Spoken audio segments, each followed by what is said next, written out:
The village in it with a map and a plan. No place too tiny for this determined man.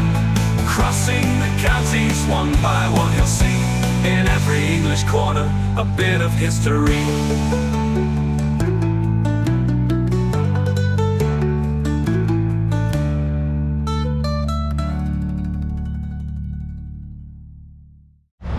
Welcome back to Charnwood again, everybody. Now, yesterday we saw the village of Barkby Thorpe, and this is its near neighbour, its namesake neighbour as well, and it's much bigger and much busier as well.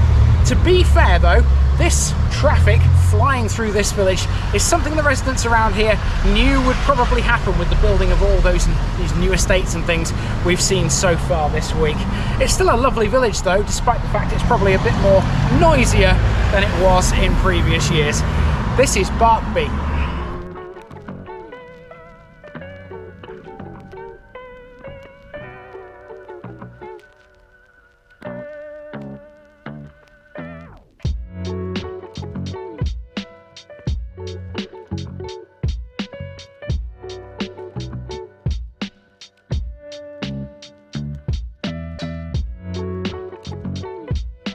Barkby, Barkey's farm. With one of the Barkby villages down, today we come to the second of them. Whilst Barkby Thorpe was little more than just a few farmsteads and a few cottages, this is more like an actual village. We are around 8 kilometres away from the centre of Leicester here. The main Barkby settlement lies in a valley, with the fast-flowing Barkby Brook at the foot of it. It also sits on 2 minor roads, one from Syston and the Foss Way up to High Leicestershire, and the other from Queneborough to Thurmaston, Hamilton and Leicester. As you can imagine, being located in such a place makes it quite the important little village. To the northwest lies the broad valley of the River Soar and the River Reek, the latter of which Barkby Brook flows into. Barkby sits on a glacial deposit of marl, sand and gravel to the west and boulder clay to the east. The village can be divided into 2 sections, east and west. In the west are the main features of Barkby, such as the church, Barkby Hall, and a pub called the Malt Shovel Inn.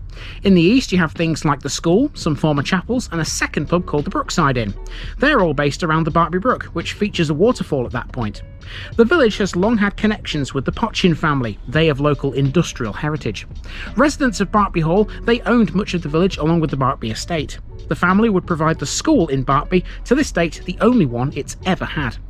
Barkby has, for centuries, remained unchanged. It's protected now by a conservation area, which was set up in 1976.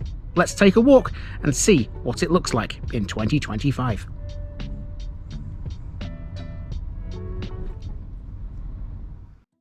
The village of Barkby has changed very little over the last 125 years. In fact, you could go back even further and it would still look like it did here in 1900. As you can see from this map, Barkby is split into 2 areas with a huge parkland taking over the middle bit between them. That belongs to Barkby Hall, the principal residence here. The 2 sides of Barkby are roughly equally populated. The western side is made up of a collection of tall townhouses which give a rather imposing feel when they're walked through. In contrast, the eastern side is less so. There are far more open plan areas owing to the fact that the Barkby Brook cuts through it. Barkby can be thought of as a secluded, private little place, but it has lots to tell us historically. Let's elaborate on that a bit. After parking in the western side of the village on Queneborough Road, this is the area we'll be looking at first. It contains the church and Barkby Hall, which sit next to each other. Neither have altered since these days. We'll also check out this inn, which is still in business. It doesn't have a name here, but it really should. It's a little bit famous. Let's get started with the Church of St Mary, which is one of the oldest buildings in Barkby, dating back to the 13th and 14th centuries. It sits on the site of an older place of worship. The chancel of the church is believed to be the oldest part here, built in 1225. The whole thing was extensively renovated in the 19th century, and the result of that work can be seen today. St Mary's was given a Grade 1 listing in 1966. It has a tall and spacious nave with wide aisles. The tower was built in 4 stages and is made of different types of stone. The bell chamber holds 6 bells and it's lit by 2 traceried windows. In the north aisle are several memorial plaques commemorating members of the Pochin family of the hall next door. From the churchyard, it's possible to see Barkby Hall. It's one of the few vantage points you have in the village for the hall, in fact, because largely it's hidden behind trees.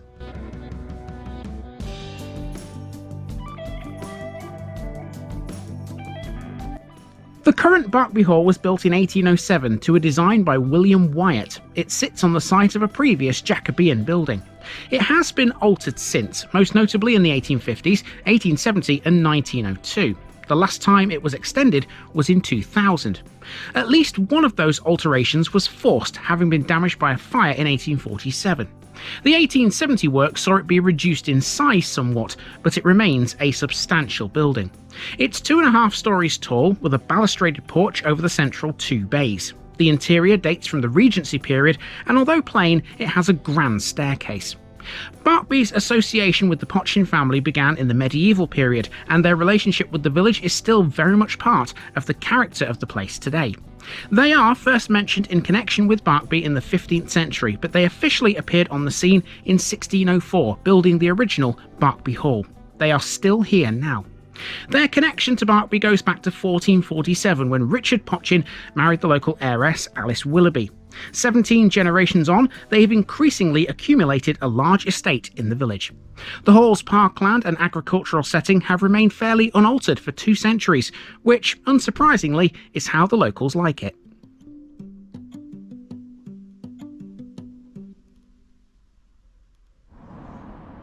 Next we come to the Malt Shovel Inn, which is a very interesting pub. This could be one of the oldest pubs in the country if records are to be believed. Here's why.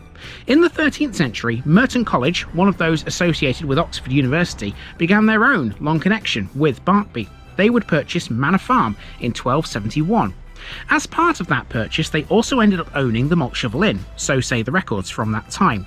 That would suggest that at least part of this pub is 750 years old. It wouldn't have been a pub back then, or at least not the sort of establishment we'd normally associate with the term. It likely had another use, maybe for something agricultural or similar. Merton College still owned this property until 1963, when they sold it to the landlord. As a pub, this is also a bit famous. The Malt Shovel was one of the last pubs in the county to brew its own beer, although the last brew was in December 1956. It featured in an article in the Leicester Evening Mail in 1955, which described how landlord Harry Oswin was still undertaking a brew every 3 weeks.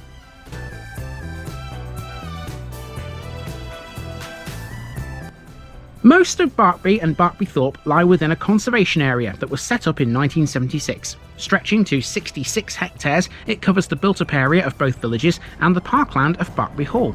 That parkland is responsible for splitting Barkby up into 2 distinct pieces, east and west. This western half of the village is all centred on Main Street. You can describe this area as a tightly enclosed, long, linear space.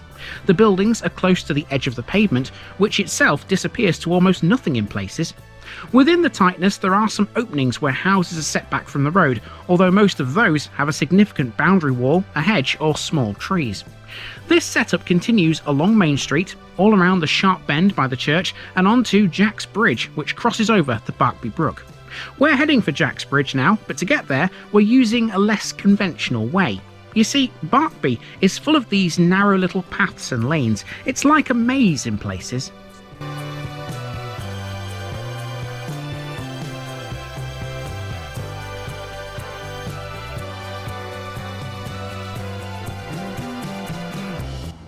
So this is Jack's Bridge, which crosses the Barkby Brook, providing the only road link between the 2 sides of the village. The name Jack's Bridge stems from the early years of the 20th century. It's named after John Newton, who was the village roadman or lengthsman. A lengthsman's job was fairly simple. All he did was look after the road by performing a series of small maintenance tasks within a specific area, often being employed by a parish or a town council.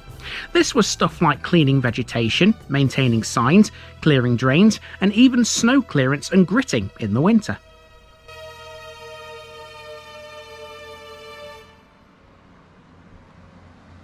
If I didn't know better, I would say the bend just after Jack's Bridge there has caught a few drivers out in the past. There's a twisted iron railing. I don't know whether you saw it in those images you've just seen, but obviously someone's misjudged the bend at some point and made a right mess of it. Maybe it's safer to use public transport. Well, in Barkby there isn't really any public transport at all, but that's what I thought until I saw this. Here's a bus stop, and it says there's a new service started this year which runs to and from Melton Mowbray, provided by Fox Connects, an on-demand bookable bus service for journeys to and from Melton. And there's the information you need to use the service. The eastern part of the village is a lot different to the west. A lot of it is built along the banks of the Barkby Brook, and interestingly, several properties are accessible only by footpaths. This side of the village featured two Methodist chapels once upon a time, one for the Wesleyans, the other for the Primitives. It also has a school, still going, a village hall, and another pub. The Wesleyan chapel was on School Lane, and this is what it looks like now. This seated about 50 people if it was full. Among its quirky features was a small balcony that was on an eye level with the preacher. I don't know if that was a good thing or not, but it'd be a little freaky these days.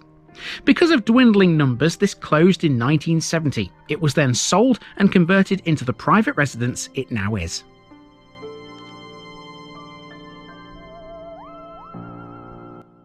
This is Barkby's former Primitive Methodist Chapel, and it was built in 1886. Today it's a private house, otherwise known as number 18 Brookside. It cost £200 to build, and it initially had seating for 120. A decline in attendances in the 1920s saw the chapel be closed and sold off, and it was then converted into a grocery shop and living accommodation. In turn, that closed in the 1960s and was converted into the private house it is now.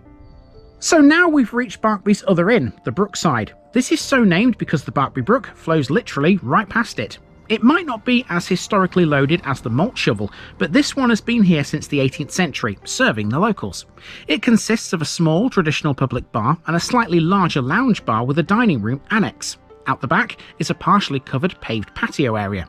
After many years in brewery ownership under the likes of Coop, Burton Wood and Marston's, the Brookside is now an independent free house, and it became well known for its Indian food. Its rather secluded location has proved a little challenging for people who have tried to find it down the years, so much so that many years ago former proprietors placed ads in the Leicester Mercury issuing a challenge for consumers to find this pub. In the days before refrigeration, barrels of beer were cooled in the Barkby Brook. They were laid in the running water along a stone trough, which is still in situ to this day. A commemorative plaque is visible from a footbridge over the brook close by, confirming that fact. It simply reads, "A short run of specially shaped stones down the centre of the brook bed. Beer barrels from the Brookside Inn were rolled onto the stones to cool, in use until the early 1900s.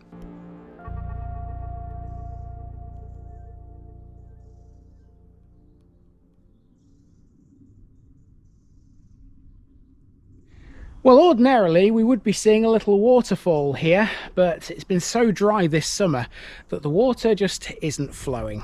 Here's the waterfall. You can see there it would usually come over there and into the splash pool at the bottom. Barkby Village Hall can seat up to 120 people in its spacious main room, and it has a second smaller room that can hold 30. Located on the Beeby Road, it describes itself as small but very active. Its main purpose is to serve the village community. It's often hired out for private functions too. Until 2010, the Village Hall had an educational use as well, and to understand why, we have to take a look at Pochin School next door. Given the involvement of the Pochin family in Barkby, it should come as no surprise to learn that they provided many facilities for their estate workers. Among them was this school. Built in 1869 and later expanded in 1894, this is the Pochin School, the only one that Barkby has ever had to its name. It's still going strong. It hasn't always occupied this building though. The Pochin School can trace its history back to the late 1700s when William Pochin lived at the hall. He was a Member of Parliament at the time. Later, the family provided the present school buildings and owned them until the implementation of the 1944 Education Act. At that point, the family gifted them to the Education Authority, marking a transition in the school's governance. In the 1700s, the Pochin School initially provided education for the infant poor of Barkby, with William Pochin providing a schoolmaster. It could cater for just 10 children back then. Eventually, it expanded to include everyone. By the time the present buildings opened in 1869, it had capacity for 55 juniors and 31 infants. In 1964, the Village Hall was hired as an extra classroom, and since 1968, the former head teacher's cottage has provided additional teaching space, office and storage areas, and also a library. In 2010, 2 new classrooms were added which saw the Village Hall's use finally cease. Now there are approximately 160 children in the school and some 25 staff.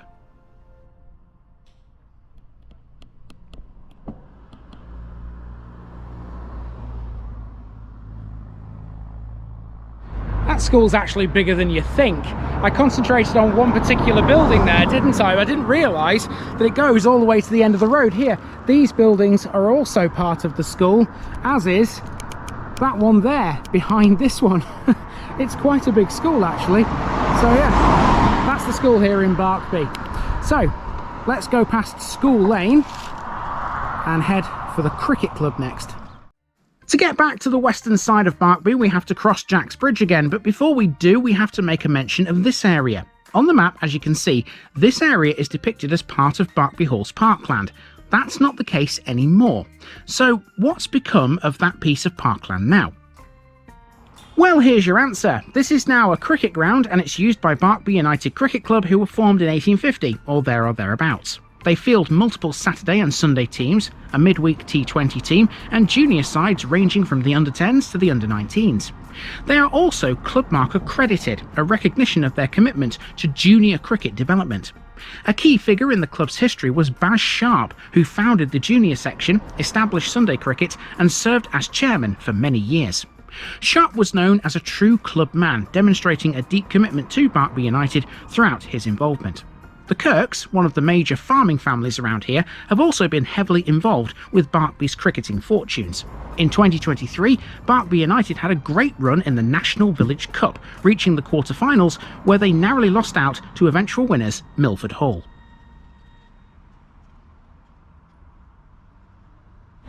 Now, if you like your cricket and you like your beer as well, Barkby's the place to come apparently, because just up from the entrance to the cricket club there, I found this sign which basically says Barkby United Beer Festival 22nd to the 24th of August, and then a family fun day the day after on the 25th of August.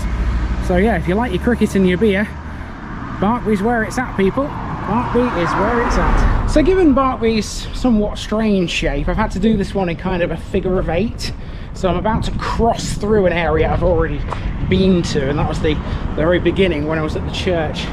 So here's the road after Jack's Bridge. The church is on the right hand side here.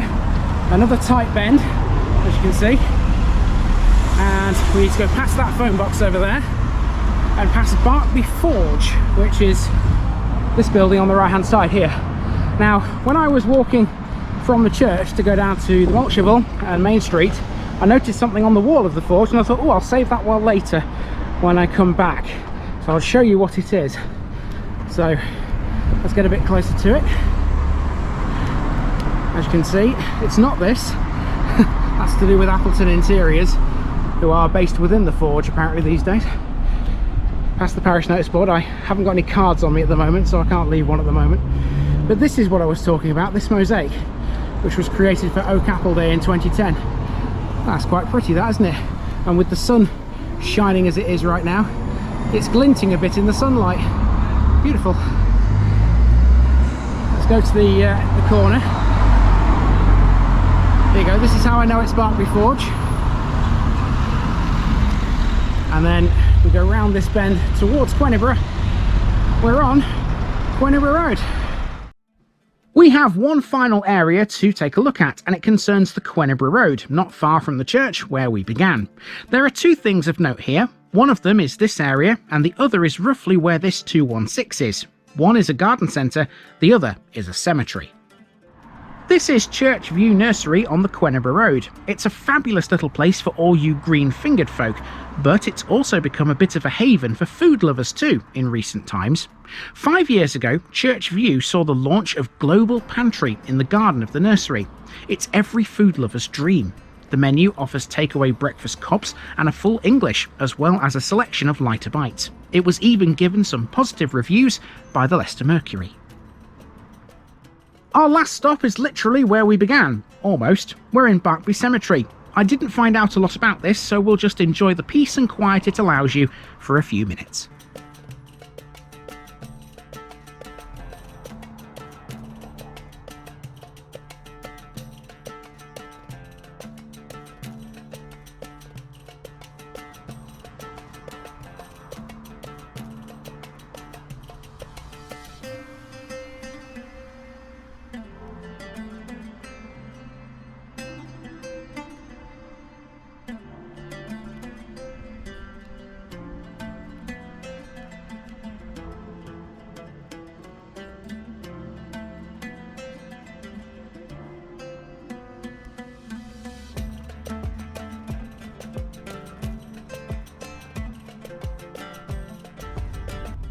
And that's the story of Barkby. What a fabulous little village that one is. Time to head north again towards the next one here in Charnwood.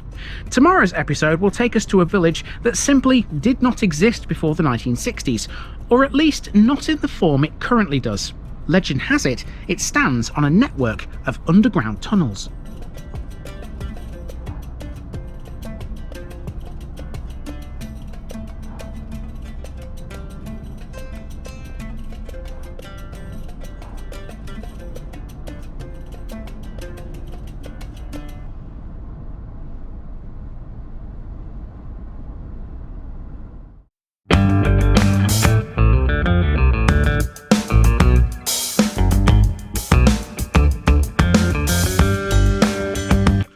Now, just before I go, remember, this video is part of a huge project to visit every civil parish in England.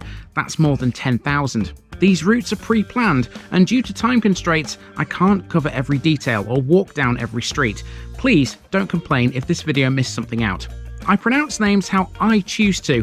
I am very aware that local dialect may vary, and I don't take kindly to criticism about this. You've been warned. It's impossible to know everything too. If this video was terrible, make your own. If you're a regular watcher of The Village Idiot, you're not the only one. If you've got a small business, why not use my videos to advertise it? Leave a comment below if you're interested. And finally, thanks for watching this episode, everybody. Give us a like and a subscribe if you've enjoyed this episode, and share it with your friends and relatives. It all helps to keep this mission going. Until next time, I've been Andy, also known as The Village Idiot, and I'm out.